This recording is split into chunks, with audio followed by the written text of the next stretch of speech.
La première semaine dans un pays étrange avec une langue assez inconfortable, c'est terrifiant et palpitant à la fois.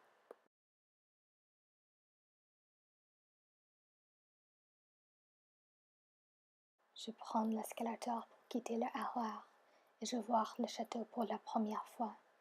Grand, imposant, il cache les secrets, les trésors du passé. La maison des rois est maintenant dédiée aux premières traces d'humanité. La première semaine, je suis en visite scolaire avec une classe de CE2 sur la Paléolithique, le Mégaceros nous accueillant. On voit la chronologie de l'humanité en France et qui remonte beaucoup plus loin qu'aux États-Unis. On suit l'évolution de nos ancêtres qui ont vécu avant nous. On passe le Paléolithique inférieur avec les Homo erectus. On passe le Paléolithique moyen avec les Néandertaliennes. Jusqu'au Paléolithique supérieur et nos plus proches ancêtres, notre propre espèce, les Homo sapiens. La conférencière a créé une histoire autour d'un objet probablement le plus connu des collections de ce musée, la dame à la capuche, taillée sans lèvres, peut-être en représentation de la façon dont les femmes étaient vues, mais ils ont trouvé des traces d'encre sur sa visage. Elle n'a pas toujours été sans couleur, mais ça n'était pas son seul secret. La conférencière a enchanté les enfants avec son histoire. Ils ont été connectés à cette histoire. Le secret, a-t-elle dit, c'est qu'elle n'est pas la vraie. Là, c'est la salle piète, ouverte seulement pour des visites guidées. Dedans, les trésors du Paléolithique sont cachés. Et là, dans la vitrine hexagonale, au fond de la salle, c'est la vraie, la fameuse dame à la capuche. Avec un visage serein, ses cheveux nattés, un cou long et élégant.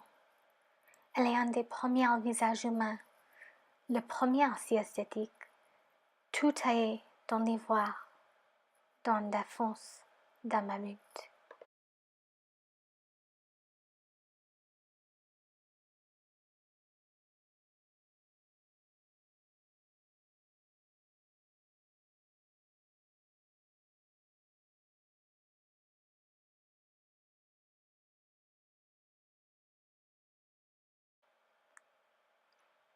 Et là, c'est lui qui est responsable de sa captivité, l'archéologue Edward Piet.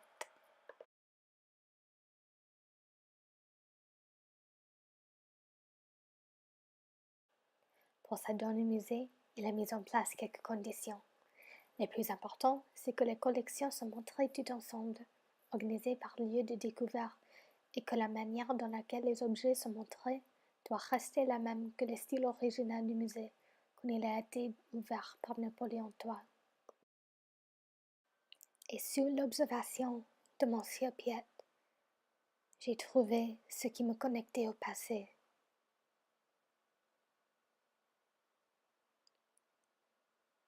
Les cigales.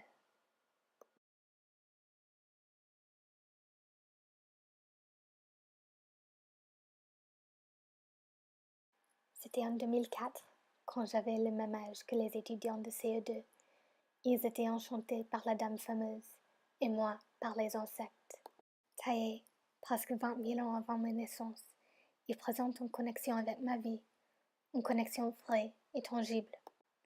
Tous les objets ici ont eu des connexions avec les gens qui les ont utilisés, mais pour nous, pour moi, ils m'ont connecté au passé et m'ont fait réaliser que peut-être le passé n'est pas aussi loin, un passé que j'ai croyais.